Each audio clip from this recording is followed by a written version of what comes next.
Hi everyone, स्वागत करती हूँ आप सभी का टीचिंग गोल्स के लर्निंग प्लेटफॉर्म पर। उम्मीद करती हूँ आप सभी लोग बहुत अच्छे होंगे। यहाँ पर मैंने आप सभी के लिए टीचिंग एप्टीट्यूड यानी कि शिक्षण अभिवृद्धि की क्लासेस को शुरू किया हुआ है, जो कि बिल्कुल फ्री ऑफ कॉस्ट आप सभी के लिए और डिटेल में आपको यहाँ पर करवाई जा रही है। इन सभी क्लासेस का लिंक आपको इस वीडियो के डिस्क्रिप्शन में एज ए प्लेलिस्ट के तौर पर मिल जाएगा, या फिर आप डायरेक्टली प्लेलिस्ट सेक्शन में जाकर के भी इन सभी वीडियोज को सीरीज से अचीव कर सकते हैं और इन सभी वीडियोज का बिल्कुल फ्री ऑफ कॉस्ट फायदा उठा सकते हैं। अपने सभी वैल्यूएबल फीडबैक को जरूर कमेंट्स में लिखा करें, ताकि मुझे भी मोटिवेशन मिले और मैं ऐसे ही आपके लिए और क्लासेस यहाँ पर लेकर के आऊं। चाहे आप किसी भी एग्जाम के लिए प्रिपरेशन कर रहे हो, ईएमआरएस हो गया, चंडीगढ़ हो गया, या फिर नवोदय विद्यालय की वैकेंसी हो गई, उन सभी में आपसे शिक्षण अभिवृत्ति यानी कि टीचिंग एप्टीट्यूड आपसे पूछा जाता है। तो चलिए आज के इस क्लास को शुरू करते हैं। इससे पहले पिछली क्लास में मैंने आपके साथ कि टीचिंग मेथड्स क्या होते हैं, ऑटोक्रेटिक एंड डेमोक्रेटिक में आपको कंपैरिजन के थ्रू सारी चीजों को डिटेल में समझाया था। आज इस वीडियो में मैं कंप्लीट ऑटोक्रेटिक टीचिंग मेथड यानी कि निरंकुश शिक्षण वीडियो को डिटेल में आपके साथ डिस्कस करूंगी, जो कि आपके एग्जाम में पूछी जा सकती है। चलिए इस वीडियो को शुरू करते हैं, और अगर आपको वीडियो अच्छी लगे तो आप इसको जरूर जरूर लाइक करिएगा। चलिए ऑटोक्रेटिक टीचिंग मेथड्स को हम यहाँ पर डिस्कस कर रहे हैं। जब हम टीचिंग मेथड्स की बात करते हैं, शिक्षण वीडियो की बात करते हैं, तो ये एक तरीके से क्या है, मीडियम है कि आप अपने कंटेंट को अपने स्टूडेंट्स के सामने सिस्टमैटिक तरीके से और बहुत ही सरल तरीके से कैसे प्रेजेंट करते हो, किन विधियों का आप इस्तेमाल करते हो, ये टोटली डिपेंड करता है टीचर्स के ऊपर। ओके, तो ऑटोक्रेटिक में क्या आ जाते हैं, जिनमें जो क्लासरूम का एनवायरमेंट है वो टोटली क्या होता है, कंट्रोल होता है। ठीक है, बिल्कुल ही नियंत्रित वातावरण होता है, और ये कंट्रोल किसके हाथ में होता है, टीचर के हाथ में होता है। ये मैं पिछली क्लास में आपके साथ डिस्कस कर चुकी हूँ कि शिक्षक जो है वो क्लासरूम को भी मैनेज करते हुए कंट्रोल एनवायरनमेंट यहाँ पर रखते हैं। हर चीज शिक्षक के हाथ में होती है। बच्चे बिल्कुल पूरी तरीके से किस भूमिका में होते हैं, निष्क्रिय भूमिका में होते हैं, या फिर आप कह सकते हो कि पैसिव फॉर्म में होते हैं बच्चे। बच्चों को यहाँ पर फ्रीली क्वेश्चन आस्क करने की परमिशन नहीं है, ना ही वो अपने थॉट्स को यहाँ पर रख सकते हैं। तो ये जो मेथड्स हो जाते हैं, आज हम 4 मेथड्स को यहाँ पर पढ़ेंगे। One is lecture method, second one is demonstration method, third one is tutorial, and fourth one is story telling method, जहां से आपको जो चीजें वो पूछी जा सकती हैं। चलिए स्टार्ट करते हैं लेक्चर मेथड से। व्याख्यान विधि क्या होती है, ध्यान देना। ये जो लेक्चर मेथड है वो एक लैटिन शब्द से मिलकर के बना है, दैट इज लेक्टस। और इसका मतलब क्या होता है, इसका मतलब होता है टू रीड यानी कि पढ़ना। तो टीचर आपके लिए कंटेंट को ओरली सिर्फ क्या करता है, पढ़ता है, और आप उसको चुपचाप बैठ करके क्या करते हैं, सुनते हैं। ठीक है, तो यहाँ पर जो कंटेंट है वो आपका मौखिक रूप से आपको डिलीवरी कंटेंट की जो की जाती है, वो भी किसके द्वारा, शिक्षक के द्वारा की जाती है। तो ये जो है मेथड वो सबसे पुराना मेथड है, सबसे ओल्डेस्ट मेथड है। इसको ही सबसे पहले जो वो फॉलो किया जाता था। आज के टाइम में तो मेथड्स और भी बहुत सारे आ जाते हैं, but this method is oldest method. इसमें जो स्टूडेंट्स होते हैं वो किस भूमिका में होते हैं, वो पैसिव होते हैं। उनको बिल्कुल भी फ्री एनवायरनमेंट यहाँ पर नहीं मिलता है। ठीक है, ध्यान दीजिएगा, उनको कोई भी फ्री एनवायरनमेंट नहीं मिलता है। वो क्वेश्चन को आस्क करने की उनकी जो परमिशन है, उनको यहाँ पर अनुमति नहीं होती है। ये चीज मैं आपको बार बार इसलिए बता रही हूँ ताकि आपको चीजें समझ में आ जाए। तो लेक्चर मेथड आप सभी को पता है क्या होता है कि भाई क्लासरूम में टीचर आते हैं और अपनी बुक वगैरह खोल लीजिए और इस पेज पर आ जाइए, और वो वर्बली आपको सारी की सारी चीजें मौखिक तौर पर समझा करके चले जाते हैं। बच्चे को कोई भी ऑब्जर्वेशन की यहाँ पर कुछ भी रिक्वायरमेंट नहीं होती है, ना ही बच्चा सेल्फ चीजों को ऑब्जर्व करते हुए देखता है, ना ही उसको कोई एक्टिविटी परफॉर्म करने की इजाजत है, कुछ भी नहीं है। बस वो सिर्फ ओरली सुनकर के चीजों को यहाँ पर समझता है। वो क्या होते हैं, आपके लेक्चर मेथड यहाँ पर होते हैं। Okay, so this one is your lecture method. इसकी अगर एडवांटेज और डिसएडवांटेज की अगर बात करूं, एडवांटेज का मतलब होता है भाई इसके क्या फायदे हैं, इसके क्या अच्छी चीजें, और आप कह सकते हो कि इसके क्या नुकसान है, यहाँ पर इसके डिसएडवांटेजेस क्या क्या होते हैं। तो अगर एडवांटेज की बात करूं तो ये इकोनॉमिकल है, मतलब इसमें आपको कुछ भी करने की जरूरत नहीं है, बिल्कुल किफायती है। इसमें कुछ भी टीचर को है कोई भी, मतलब आप कह सकते हो कि कुछ भी करने की जरूरत नहीं है, ना बच्चों के नीड के अकॉर्डिंग कोई चीजें करने की जरूरत है, ना उनको एड्स का यूज करने की कोई जरूरत है, किसी भी चीज की यहाँ पर कोई भी जरूरत नहीं होती है। तो टीचर के लिए बिल्कुल पूरी तरीके से क्या होता है, इकोनॉमिकल है, वो अपने तरीके से चीजों को करवा के जा सकते हैं। ओके, लिसनिंग स्किल यहाँ पर बच्चे की बढ़िया होती है, श्रवण कौशल यहाँ पर बढ़िया होता है, क्योंकि सारी की सारी चीजें ओरली यहाँ पर डिलीवर हो रही है, मौखिक तौर पर से जो है डिलीवर हो रही है। इसलिए बच्चों का जो श्रवण कौशल है, यानी कि जो सुन करके समझने की जो पावर है, वो बच्चे की यहाँ पर क्या हो रही होती है, डेवलप हो रही होती है। आप कह सकते हो कि यहाँ पर जो है समय बच रहा होता है। क्योंकि कोई भी यहाँ पर जो है सहायता सामग्री यहाँ पर टीचर इस्तेमाल नहीं कर रहा है, कोई भी सहायता सामग्री टीचर इस्तेमाल नहीं करता है इसमें। ठीक है, हालांकि ऐसा पहले भी होता था कि कुछ भी ऐसा रिक्वायरमेंट नहीं होती थी, बट ये टीचर के ऊपर भी डिपेंड करता है। ठीक है, आज के टाइम में अगर बात करें, आज के अगर समय के अंदर अगर बात करें, तो बहुत सारे टीचर्स ऐसे होते हैं जो कुछ एड का यहाँ पर इस्तेमाल करते हैं, कुछ सामग्रियों का यहाँ पर इस्तेमाल करते हुए चीजों को बहुत अच्छी तरीके से यहाँ पर समझाने की कोशिश करते हैं। बट पहले ऐसी कोई भी रिक्वायरमेंट नहीं होती थी, तो वो टीचर टू टीचर भी डिपेंड करता है। ठीक है, तो आवश्यकताओं पर ध्यान नहीं दिया जाता है, आवश्यकताओं पर ध्यान नहीं दिया जाता है बच्चे की, इसलिए भी यहाँ पर क्या है, समय की यहाँ पर सेव हो रहा है, टाइम यहाँ पर टीचर का सेव हो रहा है, क्योंकि उसको मतलब ही नहीं है कि बच्चों को समझ में आ रहा है कि नहीं आ रहा है, बस उसको अपना कंटेंट यहाँ पर डिलीवर करना है एंड देन दैट्स इट। ठीक है, लेंथी कंटेंट आप कह सकते हो कि भाई जो कंटेंट है वो बहुत ही शॉर्ट समय में, शॉर्ट टाइम में टीचर जो है वो कवर कर सकते हैं, बिल्कुल कम समय में बोल करके, मौखिक रूप से ज्यादा डिटेल में नहीं करते, एक्सपेरिमेंट करके नहीं दिखाते हैं, तो सिर्फ वर्बली चीजें हो रही है, तो यहाँ पर समय भी बच रहा होता है। तो ये क्या है कि एडवांटेज आप यहाँ पर कह सकते हो। अब जब एडवांटेज है तो डिसएडवांटेजेस भी होते हैं, ठीक है, नुकसान भी होंगे। नुकसान क्या है कि इसमें बच्चा पैसिव है। अब पैसिव है तो सिर्फ वही चीजें ग्रहण कर रहा है जो उसको बताई जा रही है, उसके दिमाग में अगर कोई क्वेश्चन आ रहा है तो वो पूछ नहीं सकता, कुछ के उसके कुछ खुद के कोई थॉट पैटर्न आ रहा है तो वो एक्सप्रेस नहीं कर सकता है, वो कुछ भी नहीं कर सकता है। ठीक है, कोई डाउट आ रहा है नहीं पूछ सकता है, तो ये क्या है, एक डिसएडवांटेज है। इससे वो बिल्कुल उसी सिचुएशन में रह जाएगा, वो वहीं तक सीमित रह जाएगा, जो चीजें है वो लिमिटेड हो जाती है इस चीज में। ठीक है, तो सीमित हो जाती है सारी की सारी चीजें, कोई भी इंडिपेंडेंट थिंकिंग बच्चे की यहाँ पर डेवलप नहीं हो रही होती है, स्वतंत्र चिंतन बच्चा यहाँ पर नहीं कर पाता है, और एक्सप्लोरेशन तो बिल्कुल भी नहीं हो रहा है।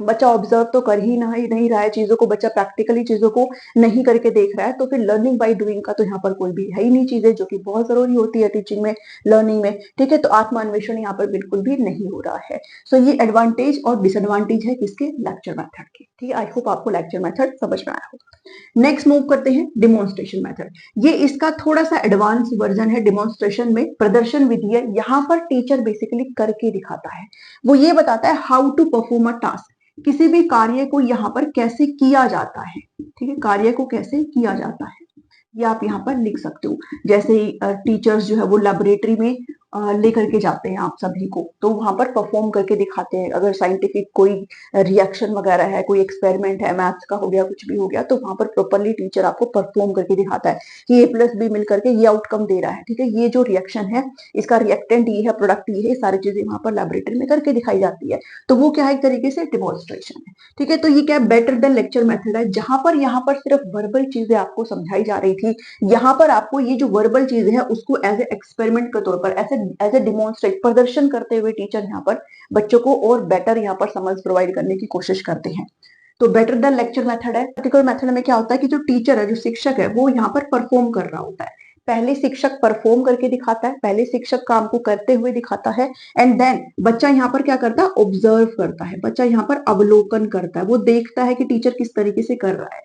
उसके बाद बच्चों को क्या दिया जाता है, अवसर दिया जाता है। ठीक है, उन सभी स्टूडेंट्स को अवसर दिया जाता है, ताकि जो बच्चे हैं वो व्यक्तिगत तौर पर इंडिविजुअली जो है वो परफॉर्म कर सके सारी चीजों को। तो उनको टाइम दिया जाता है, उनको अवसर यहाँ पर दिया जाता है कि पहले टीचर्स को अच्छे तरीके से ऑब्जर्व करेंगे, देन उनको यहाँ पर पूरी चीजें एक तरीके से उनको अपॉर्चुनिटी दी जाती है कि आप खुद से इस चीज को करते हुए चलिए। ठीक है, जैसे एक्सपेरिमेंट करते हैं हम लेबोरेटरी के अंदर, साइंस के अंदर, तो पहले टीचर हमें करते दिखाते हैं, देन बाद में स्टूडेंट्स जो होते हैं वो अपने अपने उपकरणों से वो सारी चीजें करते हुए देखते हैं। ठीक है, तो आप यहाँ पर कह सकते हो भाई, जो आपके एक्सपेरिमेंट्स वगैरह होते हैं, ठीक है, साइंस के जो एक्सपेरिमेंट वगैरह होते हैं, वो आप इसका जो एक एग्जांपल लेकर के चल सकते हैं। अब जो आपसे चीजें पूछी जाती है वो ये पूछी जाती है, स्टेप्स कितने होते हैं डेमोन्स्ट्रेशन मेथड की। ध्यान देना, ये जितने भी मेथड है जिसमें आपको स्टेप्स बताऊंगी, वो स्टेप्स आपको उंगलियों पे याद होने चाहिए। ठीक है, ये वैकेंसी वाला एग्जाम है, कोई टेट एग्जाम नहीं है, तो इसमें आपको हर चीज ध्यान में रखनी है, और ये तो टेट एग्जाम में भी पूछा जाता है। तो कितने स्टेप्स की हम यहाँ पर बात करते हैं डिमॉन्स्ट्रेशन मेथड में, तो हम 5 स्टेप्स की यहाँ पर बात करते हैं, 5 चरणों की हम यहाँ पर बात करते हैं। और ये 5 चरण एज इट इज आपको यहाँ पर याद करने हैं, कई बार आपसे अरेंज भी करवा लेते हैं। फर्स्ट वन इज प्लानिंग, हम इसमें योजना बनाते हैं। इंट्रोडक्शन, परिचय देते हैं। डिमॉन्स्ट्रेशन करते हैं, प्रदर्शन करते हैं। देन टीचिंग एड्स का इस्तेमाल करते हैं। लास्ट में क्या होता है, इवेल्युएशन। इवेल्युएशन हमेशा कहाँ पर होता है, लास्ट में होता है। ठीक है, तो प्लानिंग का मतलब क्या होता है, यहाँ पर प्लानिंग करना, भाई टीचर इसमें प्लान करेगा। प्लान करने का मतलब क्या है, यहाँ पर कोई भी जो टॉपिक है उसको सेलेक्ट करने का काम टीचर का होता है कि भाई ये टॉपिक मैं यहाँ पर सेलेक्ट कर रहा हूँ जिसको मैं डिमॉन्स्ट्रेट करते हुए दिखाऊंगा। अब जो टॉपिक मैंने सेलेक्ट कर रहा है उसका इंट्रोडक्शन देना जरूरी हो जाता है, टीचर यहाँ पर उसको उसका परिचय देता है। आप कह सकते हो कि टीचर ये बताता है कि इसका पर्पस क्या है, ठीक है, इसका उद्देश्य क्या है, इसका ऑब्जेक्टिव क्या है, कि आप इसको करके किन चीजों को पा जाएंगे, ठीक है, इसका ऑब्जेक्टिव्स क्या है। इसके साथ साथ टीचर यहाँ पर प्रायर नॉलेज भी चेक करती है, पूर्व ज्ञान भी यहाँ पर जो है वो बच्चों का चेक किया जाता है, ठीक है, ये चीज आप ध्यान देके चलेंगे। तो इंट्रोडक्शन का मतलब क्या है कि हर चीज उस टॉपिक से रिलेटेड बच्चे को बताई जाती है ताकि बच्चों की चीजों को अच्छे से समझा जा सके। देन बाद में थर्ड स्टेप है डिमॉन्स्ट्रेशन। अब टीचर यहाँ पर एक्सपेरिमेंट करेगा, बच्चे प्रॉपर क्या करेंगे, ऑब्जर्व करेंगे, ठीक है, ठीक है, टीचर यहाँ पर एक्सपेरिमेंट करेगा एंड छात्र क्या करेंगे, यहाँ पर ऑब्जर्व करेंगे टीचर को अच्छे से, ठीक है। उसके बाद टीचिंग एड्स, आपने अगर ध्यान दिया हो तो जब साइंस के एक्सपेरिमेंट हो जाते थे, अब ये किसी भी चीज में भी हो सकता है, ठीक है, तो साइंस के जब एक्सपेरिमेंट हो जाते तो टीचर ब्लैक बोर्ड पर लिख करके बताते थे कि हमने इसको इसमें मिलाया तो हमें ये मिला, ठीक है। तो इसमें टीचिंग एड्स में हम क्या चाहते हैं भाई, जैसे व्हाइट बोर्ड का हम इस्तेमाल करते हैं, आप कह सकते हो ब्लैक बोर्ड का हम इस्तेमाल करते हुए भाई कैसे हम बच्चों को और क्लियर तरीके से समझाने की कोशिश करते हैं जिसको हम अपने नोटबुक में रिकॉर्ड करते थे, ठीक है। तो इसमें टीचिंग एड्स का हम इस्तेमाल करते हैं as a teacher. Then evaluation होता है, मूल्यांकन होता है, फिर बच्चे जब करते हुए देखते हैं तो उनको जज किया जाता है यहाँ पर उसके according. So these are the 5 steps जो कि डिमॉन्स्ट्रेशन मेथड्स के अंदर आपको करने होते हैं। ये स्टेप्स आपको नाम याद जरूर होने चाहिए। नेक्स्ट बात करते हैं ट्यूटोरियल मेथड पे, ठीक है। ट्यूटोरियल मेथड में ध्यान देना ये किन प्रिंसिपल पर बेस करता है, तो ये 2 सिद्धांतों पर बेस करता है, ठीक है, आप यहाँ पर लिख लेना। 2 सिद्धांतों पर ये जो मेथड है वो आधारित है। और अगर इसका एक बिल्कुल छोटा सा डेफिनेशन मैं आपको बताऊं ट्यूटोरियल मेथड का, तो आप इसको ऐसे लगा सकते हो कि जैसे ट्यूशन वगैरह हम देते हैं ना, तो ट्यूशन किन बच्चों को दिया जाता है, उन बच्चों को दिया जाता है जिनको कोई चीज समझ में नहीं आ रही, जिनके कहीं ना कहीं लर्निंग गैप्स है, उनको चीजें नहीं पता चल रही है, तो उनको इंडिविजुअली हम एक एक को हेल्प करते हैं कि अच्छा आपको यहाँ पर दिक्कत है तो उसको हेल्प किया जाता है। तो हर बच्चे को इंडिविजुअली यहाँ पर हेल्प किया जाता है, तो एक ट्यूशन करके आप समझ के चल सकते हो, ठीक है। तो ये 2 प्रिंसिपल पर काम करता है। इंडिविजुअलाइज रिमीडियल टीचिंग है, आपको पता है रिमीडियल टीचिंग क्या होता है, उपचारात्मक शिक्षण। जैसे डॉक्टर उपचार करता है ऐसे टीचर उपचार करता है। पहले स्टूडेंट्स के जो प्रॉब्लम है उसको डायग्नोस किया जाएगा, पहले बीमारी का पता डॉक्टर लगाते हैं, तो ऐसे टीचर क्या करते हैं, बच्चे की बीमारी का पता लगाएंगे। अब बीमारी क्या हो सकती है, पढ़ाई से रिलेटेड बीमारी होगी, ठीक है, तो पहले डायग्नोसिस होगा, देन बाद में हर एक बच्चे को व्यक्तिगत तौर पर उपचारात्मक शिक्षण प्रोवाइड किया जाता है, यानी कि हर बच्चे की लर्निंग गैप्स को देखा जाता है, उसको क्या क्या जरूरत है उस चीज को देखा जाता है और फिर उस बच्चे की हेल्प की जाती है। First principle. सेकेंड प्रिंसिपल है इंडिविजुअलाइज डिफरेंस, हर बच्चे की चीजों पर ध्यान दिया जाता है, हर बच्चा हर चीज में अलग होता है, तो इंडिविजुअल डिफरेंस पर यहाँ पर पूरी तरीके से फोकस किया जाता है। तो ये 2 प्रिंसिपल है जिनके ऊपर आपका ट्यूटोरियल मेथड कहीं ना कहीं वर्क करता है, ठीक है। अब इसके भी स्टेप्स होते हैं, इसकी भी 3 स्टेप्स की बात यहाँ पर हो रही है। वन इज डायग्नोस, ठीक है, second one is prescription, third one is follow ups. इसको हम डॉक्टर के केस से समझेंगे बहुत अच्छे तरीके से। डायग्नोस का मतलब क्या है, डिफिकल्टी का पता लगाना, ठीक है, आप कह सकते हो प्रॉब्लम का पता लगाना, समस्या क्या है। जैसे डॉक्टर है, आप जब जाते हो उसके पास तो आप बताते हो भी मेरी ये प्रॉब्लम है, मुझे खांसी है, मुझे जुकाम है, मुझे बुखार है, कुछ भी है, ठीक है, तो वो क्या है, डॉक्टर पहले डायग्नोस करता है कि ऐसा हो रहा है तो क्यों हो रहा है, तभी तो इलाज होगा उसका। तो टीचर भी क्या करता है, सबसे पहले डायग्नोस करता है उसकी डिफिकल्टी क्या है, क्या प्रॉब्लम है उस बच्चे की, ये पता लगाने का काम इस फेज में किया जाता है। सेकेंड वन है प्रिस्क्रिप्शन। आपने देखा होगा टीचर फिर प्रिस्क्रिप्शन देता है, आपको लिख करके देता है कि ये दवाइयां आपको लेनी है, ऐसे ही फिर यहाँ पर बिल्कुल एज इट इज टीचर देता है। टीचर क्या करेगा, बच्चों की आवश्यकता के अनुसार, बच्चों की क्षमताओं और यहाँ पर कैपेबिलिटी क्या भाई, योग्यताओं और क्षमताओं की बात हो रही है, एबिलिटीज योग्यता और कैपेबिलिटी क्षमताएं, उनके अकॉर्डिंग टीचर यहाँ पर क्या करता है, उन बच्चों को हेल्प करता है, ठीक है, उनके अकॉर्डिंग यहाँ पर हेल्प करता है। आप कह सकते हो रिमीडियल टीचिंग यहाँ पर कर रहा होता है, ठीक है, रिमीडियल टीचिंग, उपचारात्मक शिक्षण यहाँ पर टीचर जो है वो करता है, यानी कि जो भी उनके लर्निंग गैप्स है उनको मल्टीपल एग्जाम्पल के थ्रू, अलग अलग टीचिंग मेथड्स के थ्रू उन सभी लर्निंग गैप्स को फिल करने का काम टीचर के द्वारा यहाँ पर किया जाता है, जैसे डॉक्टर वहां पर इलाज करता है। उसके बाद आता है फॉलो अप्स। अब फॉलो अप्स में आपको पता है जो डॉक्टर है वो एक बार में तो करता नहीं है, वो कहता है भाई 4 दिन के बाद आना, 10 दिन के बाद आना, महीने के बाद आना, 2 महीने के बाद आना, ठीक है। तो ऐसे ही यहाँ पर क्या होता है, अब वो क्यों बुलाता है, वो ये देखता है कि उसने जो दवाइयां दी है वो उसको काम कर रही है कि नहीं कर रही है। इससे वो खुद की भी चीजों को क्या कर रहा होता है, इवेलुएट, कि अच्छा मेरी ये दवाई इस पर काम नहीं कर रही है तो मैं दूसरी चेंज कर लेता हूँ। ऐसे टीचर है यहाँ पर। टीचर क्या करता है, बच्चे का आउटकम क्या आ रहा है, बच्चे का अधिगम परिणाम क्या आ रहा है। अगर उसका अच्छा आ रहा है तो फिर एक तरीके से टीचर के लिए ये है कि वो खुद की जो टीचिंग है उसको इवेलुएट करता है कि अच्छा मेरी टीचिंग मैंने ठीक की है। अगर नहीं आएगा उसका लर्निंग आउटकम अच्छा, तो फिर वो अलग मेथड का इस्तेमाल करेगा और सारी टेक्निक्स का इस्तेमाल करते हुए उस बच्चे को पढ़ाएगा। So this is followups. ठीक है, तो ट्यूटोरियल मेथड में 3 स्टेप्स होते हैं जिनको आपने ध्यान में रखना है। सो दिस इज ट्यूटोरियल मेथड। आप ट्यूशन से इसको लिंक करते हुए चल सकते हो। नेक्स्ट है आपका स्टोरी टेलिंग मेथड। ठीक है, स्टोरी टेलिंग नाम से ही आपका क्लियर है, कहानी कहो। इसमें जो कंटेंट है, जो विषय वस्तु है, उसको एज ए स्टोरी प्रेजेंट किया जाता है। आपके बहुत सारे टीचर ऐसे होते होंगे जो आपको स्टोरी फॉर्म में पढ़ाते होंगे, जैसे एसएसटी है, बहुत बोरिंग सी लगती है भाई, प्लीज वो बुरा ना माने जिसको एसएसटी सब्जेक्ट है, मुझे पर्सनली बोरिंग सी लगती है, ठीक, बट अच्छी भी होती है, कुछ चीजें पढ़ने में अच्छी होती है।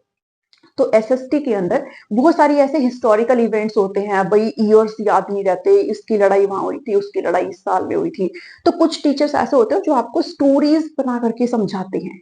डिपेंड करता है आप किस स्टाइल का इस्तेमाल कर रहे हो, आपकी शैली क्या है पढ़ाने की। तो वो टीचर्स आपको उस चीज को बहुत ईजी करके दे सकते हैं और मेरे जैसे को वो उसमें इंटरेस्ट आने लग जाता है।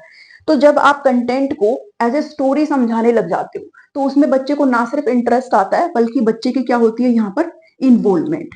ठीक है, बच्चा अपनी भागीदारी भी यहाँ पर सुनिश्चित कर रहा होता है। बच्चा कहीं ना कहीं इंगेज हो रहा है आपके साथ। ठीक है, आपके साथ कहीं ना कहीं इंटरेक्शन कर रहा है क्योंकि उसका इंटरेस्ट यहाँ पर बढ़ रहा है, आपने किसी भी कंटेंट को एज ए स्टोरी प्रेजेंट कर दिया है। ठीक है, इसके क्या होगा, आप स्टोरी के फॉर्म में बहुत सारे शब्द आएंगे तो उसमें बच्चे का वोकैबुलरी इंक्रीज होता है, शब्द भंडार बच्चे का यहाँ पर विकसित हो रहा होता है। इसमें बेसिकली ये जो स्टोरी टेलिंग है, इसमें हम क्या क्या चीजें पढ़ा सकते हैं, हम बच्चे को भाषा पढ़ा सकते हैं, हम सोशल स्टडी सब्जेक्ट में एज ए स्टोरी टेलिंग चीजों को हम कहीं ना कहीं नरेट करते हुए पढ़ा सकते हैं ताकि बच्चे का इंटरेस्ट यहाँ पर बना रहे। ठीक है, और अब इस स्टोरी टेलिंग के अकॉर्डिंग जो भी एब्स्ट्रैक्ट कंसेप्ट है, जो भी एब्स्ट्रैक्ट कंसेप्ट है, अमूर्त अवधारणाएं हैं, आप लिख सकते हो यहाँ पर अमूर्त अवधारणाएं हैं जो बच्चे के सामने प्रेजेंट नहीं है। ठीक है, हाइपोथेटिकली उनको वो चीजें सोचनी है, तो वो बहुत अच्छे तरीके से बच्चे जो है वो समझ जाते हैं स्टोरीज के थ्रू, तो वो उस लेवल पर भी सोचने में कहीं ना कहीं कैपेबल हो जाते हैं। तो एब्स्ट्रैक्ट कंसेप्ट भी इससे बहुत अच्छे तरीके से बच्चे यहाँ पर समझ सकते हैं। सो this is story telling. I hope आपको ये 4 के 4 मेथड पसंद आए होंगे। मैं एक बार फिर से उनको शॉर्ट फॉर्म में बता देती हूँ। लेक्चर मतलब जब हम कंटेंट को ऑरली डिलीवर करते हैं, बच्चे की कोई नीड का ध्यान हम नहीं रखते हैं, हालांकि टीचर टू टीचर पर डिपेंड करता है, आज के टाइम पर तो काफी टीचर्स एड्स का इस्तेमाल भी करते हैं, पहले ऐसी चीजें नहीं थी।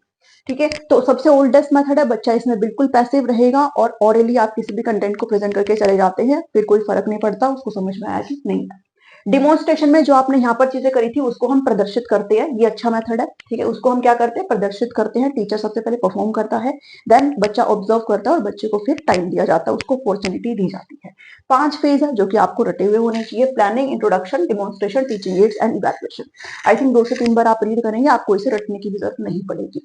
ठीक है, उसके बाद है ट्यूटोरियल मेथड। ट्यूटोरियल मेथड में 2 प्रिंसिपल पर वर्क करता है, इंडिविजुअलाइज रिमीडियल टीचिंग, बेसिकली होता तो रिमीडियल टीचिंग ही है, जो बच्चे को परेशानी है बस उसका निपटारा यहाँ पर किया जाता है, इंडिविजुअल डिफरेंस को देखा जाता है। ठीक है, 3 स्टेप्स है डायग्नोस, सबसे पहले बीमारी का पता लगाएंगे, लर्निंग गैप्स का पता लगाएंगे, देन उसकी हेल्प करेंगे, उसको पढ़ाएंगे और ज्यादा, एंड देन फॉलोअप्स होगा, बार बार देखेंगे कि बच्चे का आउटकम क्या आ रहा है, एंड देन स्टोरी टेलिंग है, यानी कि हम कंटेंट को एज ए स्टोरी कहीं ना कहीं प्रेजेंट करते हैं।